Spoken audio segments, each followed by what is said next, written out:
Bonjour et bienvenue dans notre cours de la Christologie.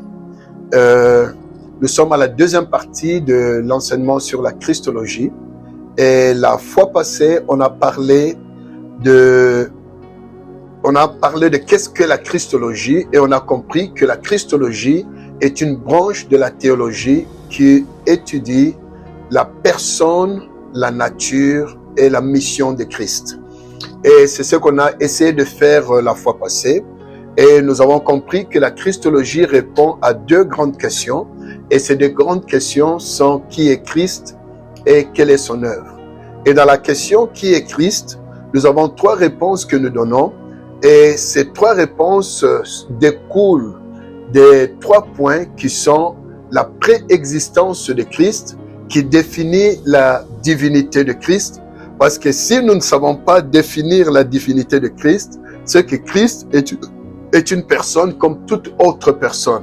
Mais à travers la définition, la préexistence de Christ, nous comprenons que Christ est divin. Et puis, le deuxième point, c'était l'incarnation. Nous voyons que dans la préexistence, Christ a existé avant qu'il puisse exister physiquement. Donc, il était auprès du Père. On a vu plusieurs versets qui nous montrent que Christ était actif dans la création. Donc, Christ était vraiment actif avant sa manifestation physique sur cette terre. Et puis, l'incarnation, c'est Christ qui porte la chair. Il prend la chair et il devient physique. Il vit au milieu de nous. Et comme je l'avais illustré la fois passée, je dis que à la naissance, lorsque Christ est né, le petit bébé de Bethléem, c'était la manifestation de l'incarnation. Et le livre de Jean, chapitre 1, verset 14, nous dit « Et la parole s'est fait chair, elle a habité parmi nous, pleine de gloire comme la gloire du Fils de Dieu. » Juste ce verset nous éclaircit et nous ramène de la préexistence à l'incarnation. Et nous comprenons que Christ ne pouvait pas sauver l'humanité sans porter cette chair. Donc, il devait représenter l'humanité, sentir ce que l'humanité a senti, vivre ce que l'humanité vivait afin de représenter l'humanité. Et puis, nous avons aussi parlé de la nature hypostatique de Christ, ce qui veut dire que Christ était une seule personne, mais en lui, il y avait deux natures. Donc, il y avait la nature divine et la nature physique. Donc, nous comprenons qu'en Christ, il n'y avait pas deux personnes, parce qu'on a vu quelques débats là où les gens ont essayé d'interpréter en disant que non, Christ avait deux natures, il y avait un Christ divin et un Christ physique. Mais avec cet enseignement, nous avons compris que la nature hypostatique de Christ était une nature qui nous montrait que Christ était une seule personne, il avait un seul corps, mais il portait deux natures. Donc, il était 100% divin et 100% charnel ou bien physique. Donc, c'est ça qu'on a vu la fois passée. Alors, aujourd'hui, nous allons répondre à la deuxième question. Qu'est-ce que Christ a fait? Là, nous allons entrer maintenant dans la deuxième partie pour répondre à la question qui est qu'est-ce que Christ a fait? Lorsqu'on parle de qu'est-ce que Christ a fait, nous parlons de sa mission salvatrice. Nous parlons de sa mission sur terre et nous parlons de ce qu'il est venu faire, de sa mission globale sur terre. Alors pour ça, nous allons lire le livre de Luc, chapitre 19 au verset 10, là où la Bible dit « Car le Fils de l'homme est venu chercher et sauver ce qui était perdu. » Donc nous comprenons ici que ce verset définit la mission de Christ sur terre, que Christ est venu pour chercher et sauver ce qui était perdu. Et dans cette mission, nous avons trois choses que le Seigneur est venu accomplir dans sa mission salvatrice. Donc, il est venu l'accomplir à travers sa vie, sa mort et sa résurrection. Donc, nous comprenons que ces trois éléments sont très importants dans la mission de Christ. Donc, pour accomplir sa mission, il devait donner sa vie, il devait vivre sur cette terre, il devait mourir et il devait aussi être ressuscité. Alors, pour accomplir cette mission-là, il y a 3 rôles que le Seigneur a joués pendant sa mission terrestre. Et nous allons parler de ces 3 rôles d'abord, et après, nous allons entrer dans la mission. Donc, les 3 rôles du Seigneur, c'était qu'en venant sur terre, Christ avait joué le rôle d'un prophète, le rôle d'un prêtre et le rôle d'un roi. Donc, ce sont les 3 fonctions ou les 3 rôles que le Seigneur avait joués. Alors, nous allons commencer avec le rôle du prophète. Jésus comme prophète. Nous devons comprendre premièrement que Jésus n'était pas un prophète ordinaire comme tout autre prophète. Parce qu'aujourd'hui, il y a beaucoup de prophètes et même dans le passé, il y a eu des prophètes qui se sont prononcés. Mais nous devons comprendre que Jésus était prophète, mais il était prophète qui était différent des autres prophètes. Il était un prophète par excellence. Il était un prophète par excellence. Donc, nous allons voir dans l'Ancien Testament, ou bien les gens, les contemporains, ceux qui ont vécu ensemble dans le temps de Jésus, ont reconnu Christ comme un prophète. Nous allons voir cela dans Matthieu chapitre 21, verset 11. La Bible nous dit, la foule disait, c'est Jésus le prophète de Nazareth en Galilée. Donc nous voyons que les gens de son temps, de son époque, ses contemporains, ont reconnu que Jésus était le prophète. Nous voyons aussi dans le livre de Luc chapitre 7, verset 16, là où la Bible dit, tous furent saisis de crainte et ils glorifièrent Dieu, disant, un grand prophète apparut parmi nous et Dieu a visité son peuple. Donc, la population, le peuple a reconnu que Jésus-Christ était le prophète que Dieu avait envoyé parmi eux. Et dans le livre de Jean, chapitre 16, verset 14, la Bible dit, ces gens ayant vu le miracle que Jésus avait fait, disaient, celui-ci est vraiment le prophète qui doit venir dans le monde. Donc nous comprenons que lorsque Jésus est venu, les gens ont reconnu, parce que selon la tradition des Juifs, un prophète, c'est quelqu'un qui vient de la part de Dieu avec un message de la part de Dieu pour porter un réconfort et parler de la repentance au peuple pour que le peuple puisse rentrer vers Dieu et raffermir les alliances qu'ils avaient avec Dieu. En voyant ce que Jésus faisait, en voyant ce que Jésus parlait, portait comme message, le peuple l'a reconnu comme un prophète venant de Dieu. Deuxièmement, nous allons voir que Jésus a accompli la prophétie de Moïse. Dans l'Ancien Testament, Moïse a annoncé que Dieu va envoyer un prophète qui est semblable à lui. Dans le livre de Deutéronome, chapitre 18, verset 15 et le verset 18, la Bible dit ceci, « L'Éternel ton Dieu te suscitera du milieu de toi, d'entre tes frères, un prophète comme toi. Vous l'écouterez. Je leur susciterai du milieu de leurs frères un prophète comme toi. » Donc, nous comprenons ici que Moïse était en train de parler d'une prophétie et il parlait que Dieu suscitera un prophète du milieu du peuple d'Israël. Et Jésus a accompli cette promesse dans le Nouveau Testament, dans le livre des Actes des Apôtres, chapitre 3, versets 22 à 23. Ici, l'apôtre Pierre parle de l'accomplissement de ce verset. Il parle ici, Moïse a dit, le Seigneur votre Dieu vous suscitera d'entre vos frères un prophète comme moi. Vous l'écouterez dans tout ce qu'il vous dira. Donc, Pierre était en train de paraphraser ou de confirmer ce que le prophète Moïse avait dit concernant Jésus-Christ.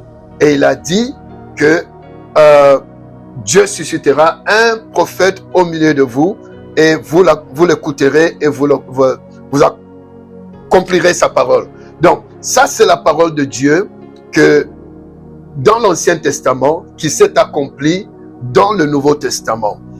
Le troisième point, c'est la nature unique de sa fonction prophétique.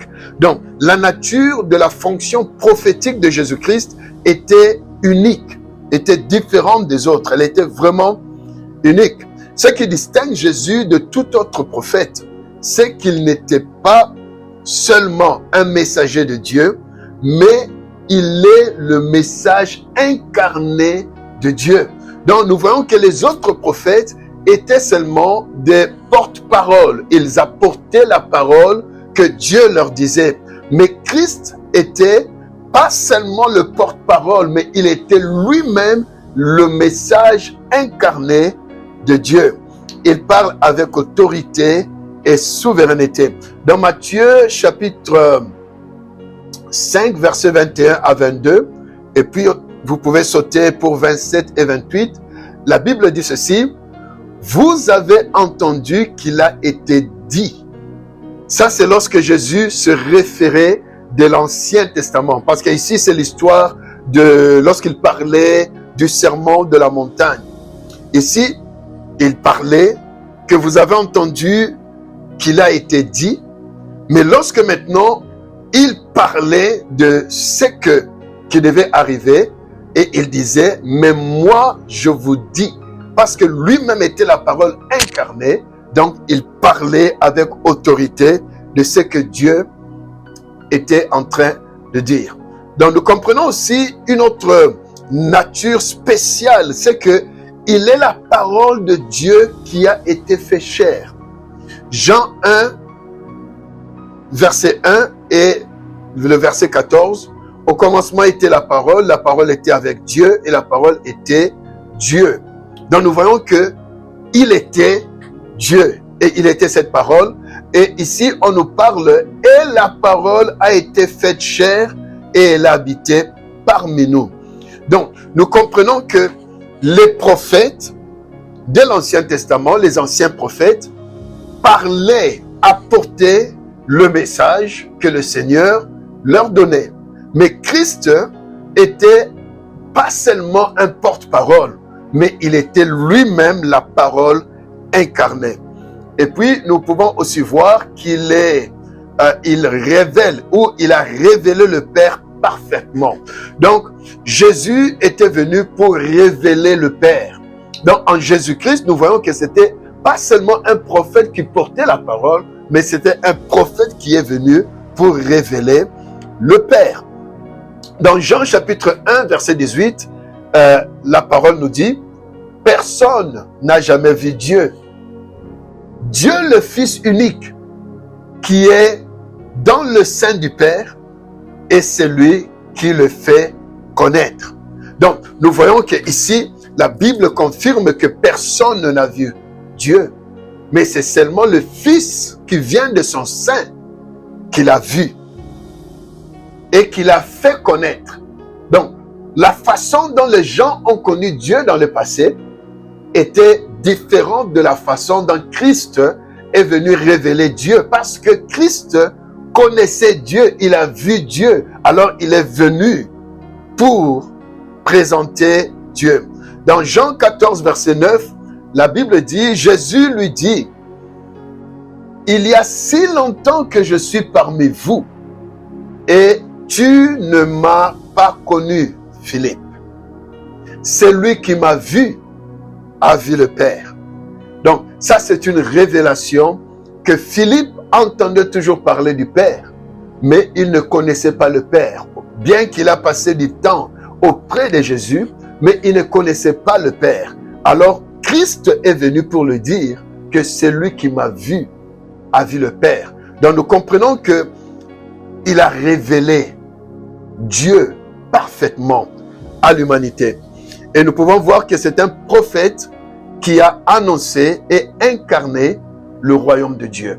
Dans Marc chapitre 1, versets 14 à 15, la Bible nous dit, Jésus alla en Galilée, il prêcha l'évangile de Dieu en disant, le temps est accompli et le royaume de Dieu est proche, répentez-vous et croyez à la bonne nouvelle.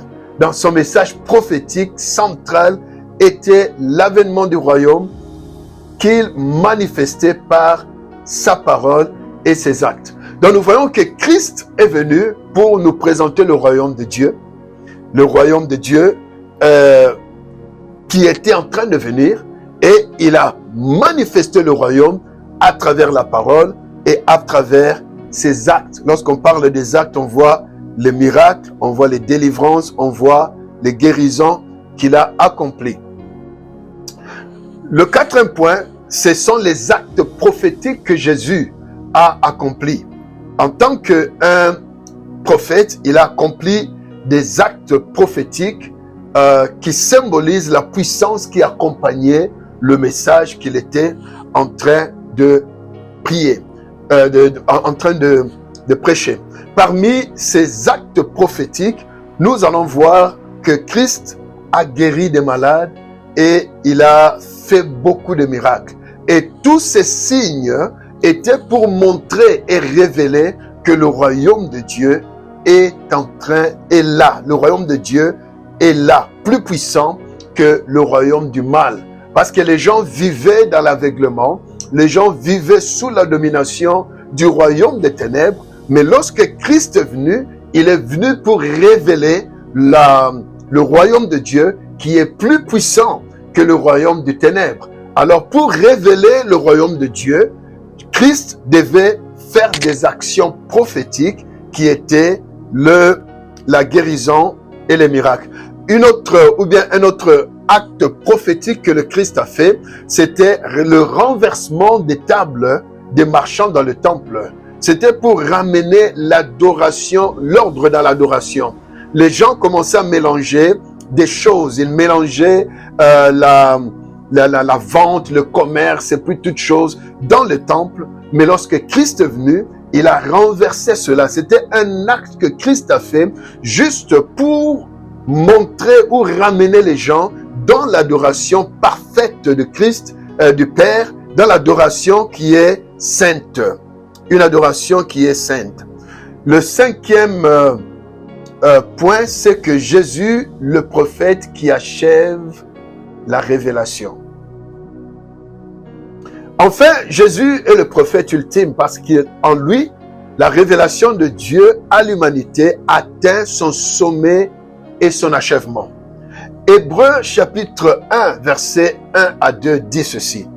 Après avoir autrefois, à plusieurs reprises et à plusieurs manières parlé à nos pères par les prophètes, Dieu, dans ces derniers temps, nous a parlé par son Fils. Donc nous comprenons que dans les temps anciens, Dieu a parlé à travers les prophètes, mais dans ce temps de dernier temps, Dieu a parlé à travers son Fils. Dieu s'est révélé à travers les prophètes, mais à ce moment ici, Dieu s'est révélé par son Fils, qui est la révélation ultime de Dieu. Donc, nous comprenons que Jésus est bien plus qu'un simple prophète. Il est le prophète parfait et définitif. Il ne se contente pas de se pointer vers Dieu, mais il nous révèle Dieu en totalité. Il ne nous donne pas seulement une parole de la part de Dieu, il est cette parole vivante. Et c'est pourquoi, en tant que prophète, il mérite non seulement être écouté, mais d'être suivi, cru, adoré. Jésus en tant que prophète. Alors, le deuxième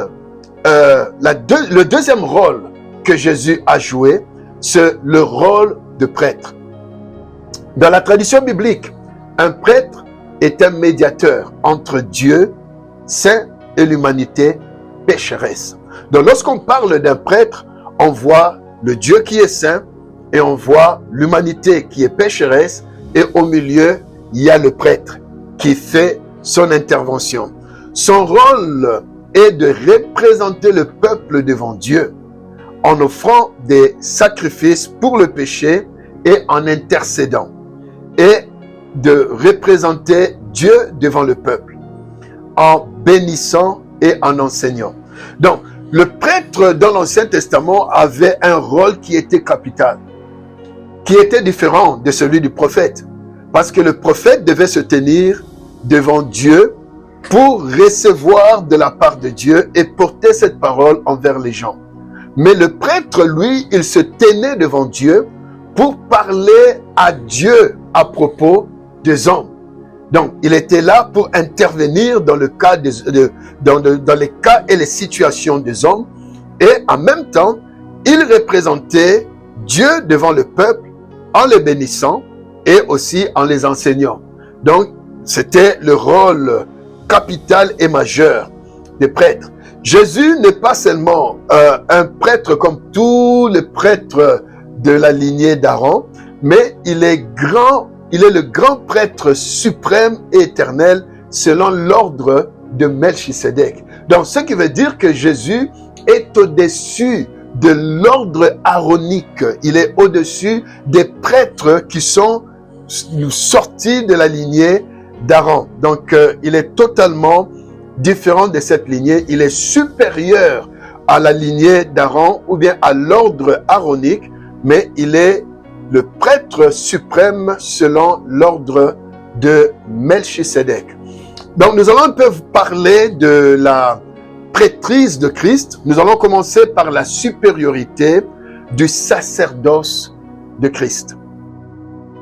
Nous allons voir dans l'épître de Hébreux, chapitre 4, versets 14 à 15, la Bible nous dit « Ainsi, puisque nous avons un grand souverain sacrificateur qui a traversé les cieux, Jésus, le Fils de Dieu, demeurant ferme dans la foi que nous professons, car nous n'avons pas un grand prêtre qui ne puisse compatir à nos faiblesses.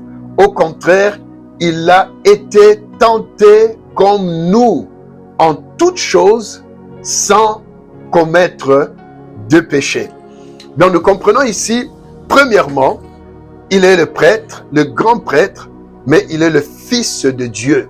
Donc, dans la lignée aaronique, ils étaient les descendants de Lévi. Mais ici, nous voyons que Christ est le prêtre venant de Dieu. Donc, il est le Fils de Dieu, il est divin. Donc, nous comprenons que sa prêtrise est supérieure à cause de sa divinité. Et si nous rentrons dans l'enseignement que nous avons eu la fois passée, nous allons voir que on a parlé de sa préexistence pour définir sa divinité. Et en tant que prêtre venant de Dieu, donc il est supérieur à la prêtrise qui est sortie de l'homme. Et puis, la deuxième chose que ce verset nous parle, il a compati à nos faiblesses. Donc, il est compatissant, il compatit à nos faiblesses. Donc, il a pris part à nos faiblesses. Il comprend nos faiblesses. Ce que nous avons dit la fois passée, pour que Christ puisse représenter l'humanité, il devait porter la chair. Il devait être incarné. Pourquoi être incarné? C'était pour aussi compatir, pour sentir ce que l'homme pouvait sentir, pour passer dans la faiblesse de l'homme. Et ce verset nous dit, car nous avons un grand prêtre qui ne puisse compatir à nos faiblesses. Au contraire, il a été tenté comme nous en toutes choses sans commettre le péché. Donc, il a traversé ce que tu as traversé. Il a souffert de la même façon que tu as souffert. Comme ça, dès qu'il se présentera devant Dieu pour ton cas, il va dire à Dieu exactement ce que lui aussi avait senti afin d'intervenir pour ton cas.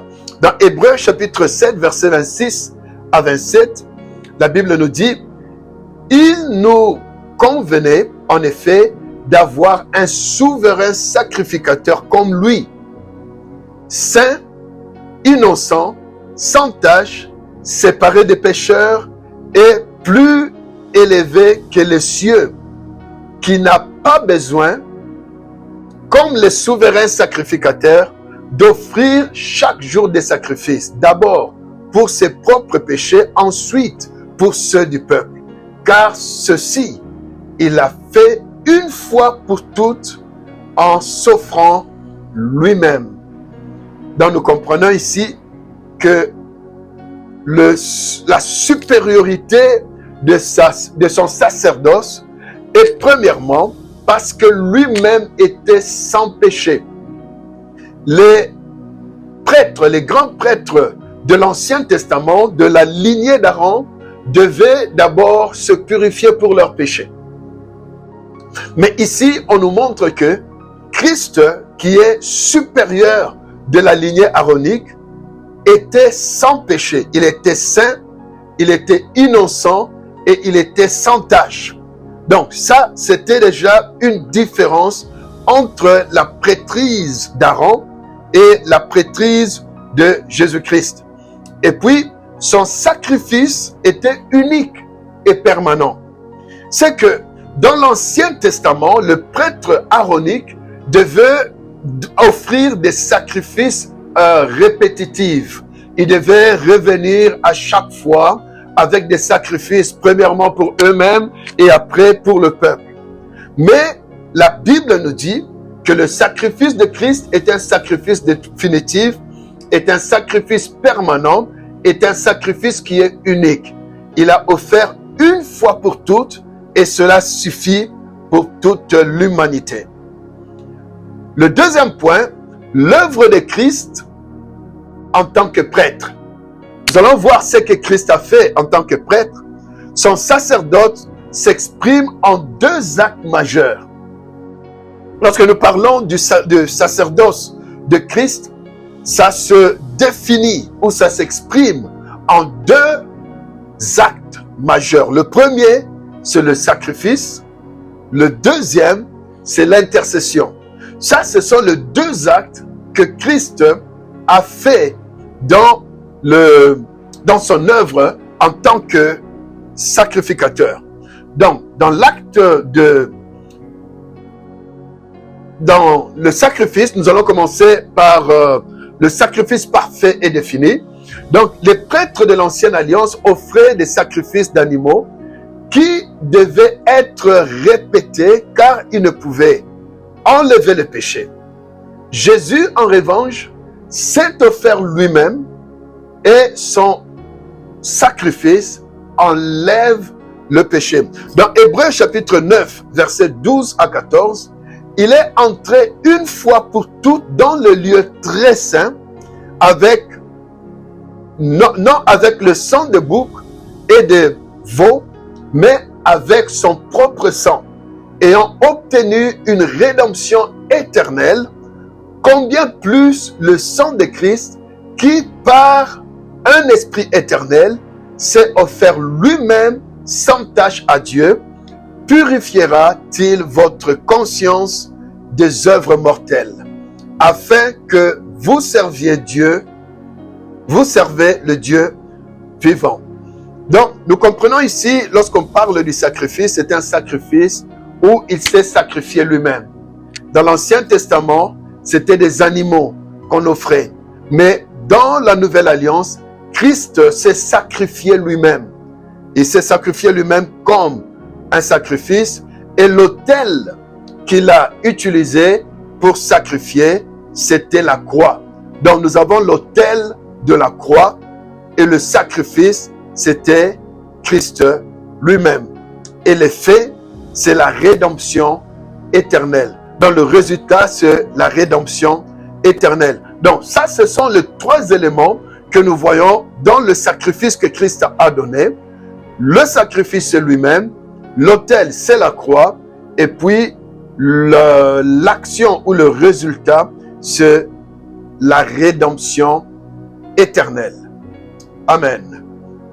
Dans Hébreux chapitre 10, versets 11 à 12, la Bible nous dit: étant dit que tout sacrificateur fait chaque jour le service et offre souvent le même sacrifice qui ne peuvent jamais ôter le péché, lui, après avoir offert un seul sacrifice pour le péché, s'est assis pour toujours à la droite du Père. À la droite du Père. Le fait qu'il se soit assis indique que l'œuvre du sacrifice est achevée. Donc nous voyons ici que lorsque Christ est assis, c'est qu'il a accompli le travail, il a terminé le travail. Une fois pour toutes, le sacrifice a été offert. Et le deuxième acte majeur que Christ a accompli, c'est l'acte de l'intercession continuelle. L'acte de l'intercession continuelle. Après son ascension, le rôle de Jésus comme prêtre continue. Donc, il n'est pas seulement prêtre ici sur terre, mais lorsqu'il est monté au ciel, il continue son œuvre de prêtre. Donc, il prie, il intercède pour son peuple devant le Père. Dans le livre de Romains, chapitre 8, verset 34, il est écrit « Christ est celui qui est mort, bien plus qui est ressuscité, qui est à la droite de Dieu et qui intercède pour nous. » Et dans le livre d'Hébreux 7, 25, on nous dit « C'est aussi pour cela qu'il peut sauver parfaitement ceux qui s'approchent de Dieu par lui, étant toujours vivant pour intercéder en leur faveur. » Donc nous comprenons que Christ continue son rôle de prêtre auprès du Père en intercédant pour le peuple, en la faveur du peuple. Dans son intercession est la garantie que notre salut est notre persévérance, de notre persévérance. Donc, nous comprenons ici que Christ est à la droite du Père, il continue son œuvre de prêtre. Et dans cette œuvre de prêtre, nous voyons qu'il fait l'œuvre de l'intercession. Donc, nous avons Christ comme sacrifice et Christ comme intercesseur. Donc, ça, c'est vraiment très, très important pour nous de comprendre ces œuvres, ces actes qu'il a accomplis. Le troisième point, c'est que Jésus est prêtre selon l'ordre de Melchisédek. La Bible souligne que Jésus n'est pas prêtre selon la lignée lévitique, car il était de la tribu de Juda, mais selon un ordre plus ancien et plus supérieur.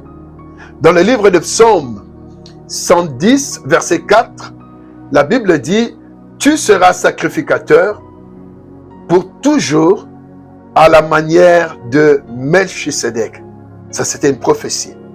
Dans Hébreux chapitre 5, verset 5 à 6, et nous sautons vers le verset 10, c'est l'application de ce que le livre de Psaume avait dit. Et la Bible nous dit, dans ce verset, ça parle exactement de ce que le livre de Psaume a dit pour confirmer cela. Alors, pourquoi est-ce important? Premièrement, Melchisédek était à la fois roi et prêtre. Selon Genèse 14, verset 18, préfigurant Christ qui unit ces deux fonctions. Donc, nous voyons que Christ, lorsqu'il est venu, il a uni deux fonctions du roi et du prêtre. Donc, il a joué les deux rôles, du roi et du prêtre. Donc, lorsque on parle de Jésus en tant que prêtre selon l'ordre de Melchisédek, nous soulignons et nous voyons qu'il rassemblait ces deux fonctions, qui est la fonction de roi et la fonction du prêtre. Son sacerdoce est éternel pour toujours, sans commencement et ni fin. Donc nous voyons que dans le sacerdoce de Christ, il n'y a pas de commencement et il n'y a pas de fin. Donc si nous voulons donner une synthèse dans ce point, nous allons dire que les conséquences pour les croyants, le sacerdoce de Jésus-Christ a des implications pratiques profondes pour la vie du croyant. Un accès direct à Dieu, c'est à cause de l'œuvre que Christ a fait que nous avons maintenant l'accès parfait, l'accès direct dans la présence de Dieu. Et nous pouvons voir cela dans Hébreux 10, versets 19 à 22. Ainsi donc, frères, nous avons, au moyen du sang de Jésus-Christ, une libre entrée dans le sanctuaire. Approchons-nous donc avec un cœur sincère dans la plénitude de la foi. Donc, nous n'avons plus besoin d'un médiateur physique. Nous n'avons plus besoin d'un médiateur humain parce que nous pouvons maintenant nous approcher de Dieu sans barrière, mais avec confiance par Jésus-Christ seul. Si aujourd'hui tu peux te mettre à genoux et prier sans que tu puisses avoir l'intervention d'un humain, c'est à cause de l'œuvre de Jésus-Christ qu'il a fait en tant qu'un prêtre. Le deuxième point, nous avons un pardon complet et défini. Donc, le sacrifice de Christ nous a pardonné et à travers ce sacrifice, Dieu nous accepte en tant que ses enfants. Et le troisième point, nous allons voir que Christ Christ est en train d'intercéder permanemment pour nous auprès du Père. C'est une intercession permanente. C'est que dans nos échecs, dans nos faiblesses, nous avons l'assurance que Jésus est là pour intercéder pour nous. Nous sommes des humains, nous avons des faiblesses. Et comme lui avait compris nos faiblesses, il se tient devant le Père pour intercéder. Donc Jésus, en tant que prêtre, il est le médiateur parfait qui offre un sacrifice parfait pour obtenir une rédemption parfaite.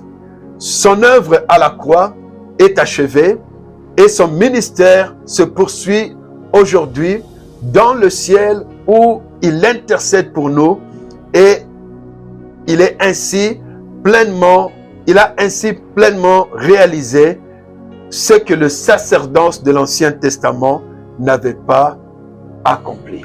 Donc ça, c'est quelque chose que nous devons comprendre lorsque nous apprenons la Christologie, que Christ a fait un grand travail et il a fait un très grand travail en tant que prêtre. Il a payé notre prix et il a aussi continué ce travail en se tenant auprès du Père pour intercéder en notre faveur. Là, nous venons de parler de Jésus-Christ en tant que prophète et Jésus-Christ en tant que prêtre.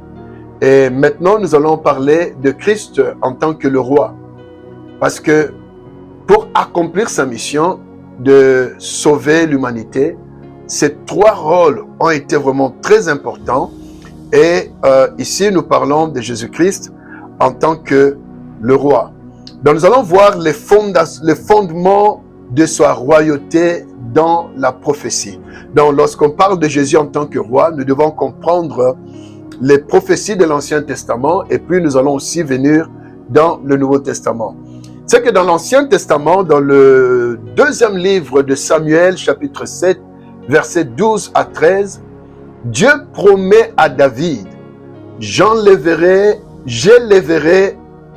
ta postérité après moi et j'affirmerai pour toujours le trône de son royaume. Cette promesse est comprise comme point vers le Messie, fils de Dieu. Donc, lorsque Samuel était en train de prophétiser, le prophète voyait Christ. Dieu parlait à David que en toi, j'affermirai pour toujours ton royaume.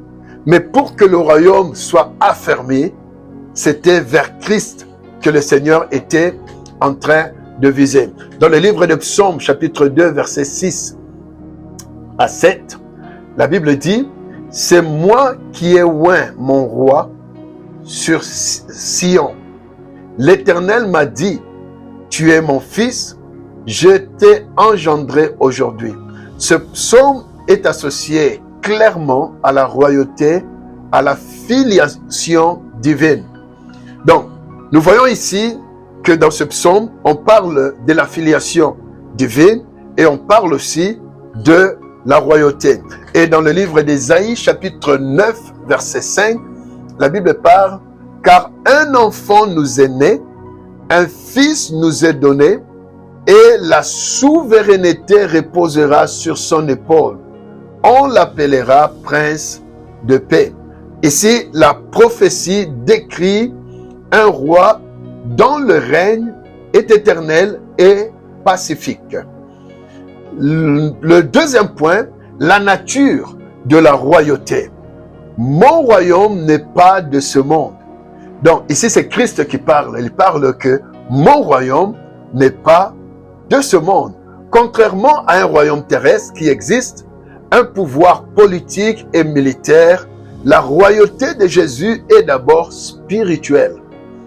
Il a clairement expliqué à Pilate, dans Jean chapitre 18, verset 36, il a dit « Mon royaume n'est pas de ce monde ».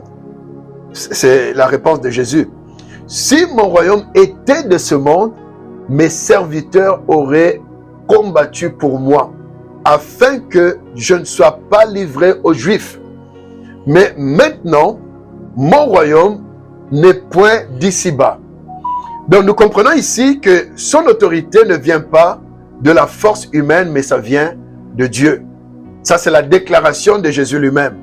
Nous comprenons aussi que son royaume ne s'étend pas par la conquête armée, mais par la conversion des cœurs. Donc, le royaume de Christ n'est pas un royaume qui est terrestre.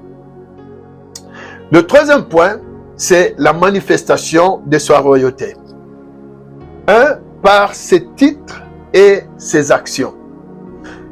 Le premier point, c'est le fils de David. Ce titre est souvent utilisé pour interpeller une reconnaissance publique de sa lignée royale messianique. Donc, à chaque moment qu'on parlait du fils de David, on parlait ou bien on interpellait sa lignée royale messianique. Et nous pouvons aussi voir l'entrée triomphale de Jérusalem. Ça aussi, les gens ont crié Hosanna, fils de David. Ça, c'était aussi un élément qui montrait sa royauté. Et nous pouvons aussi voir son autorité sur la nature. Désormais, sur la nature, les démons et la maladie. Tout cela, c'était pour confirmer sa royauté. Et nous pouvons aussi voir par son œuvre sur la croix, ironiquement, c'est à la croix que l'inscription qui proclamait sa royauté était clouée. Et c'est par sa mort qui remporte par la plus grande victoire. Donc, nous pouvons voir que dans Jean chapitre 19, verset 20, Pilate fit une inscription, plaça Jésus de Nazareth, roi des Juifs. Donc ça aussi, c'était pour confirmer sa royauté. Et nous pouvons aussi voir par sa résurrection et son ascension, tout cela, c'était pour confirmer sa puissance et sa résurrection et son règne. Et nous allons voir le quatrième point, que ça parle aussi du règne futur de Christ. Là, ça parle de la royauté de Christ. Donc, nous comprenons que Christ a joué un rôle qui était de prophète, le rôle de prêtre et le rôle de roi pour accomplir sa mission salvatrice sur terre. Et nous venons de voir et nous venons de détailler les 3 missions que Christ a accomplies au milieu de nous. Et même dans le futur, nous allons voir dans le livre d'Apocalypse, on l'a appelé le roi des rois et le seigneur des seigneurs. Donc ça, ce sont les œuvres que Christ a accomplies dans ces 3 rôles qu'il a accomplis pour sa mission. Donc dans la mission prochaine, nous allons parler de son œuvre salvatrice. Que le Seigneur vous bénisse.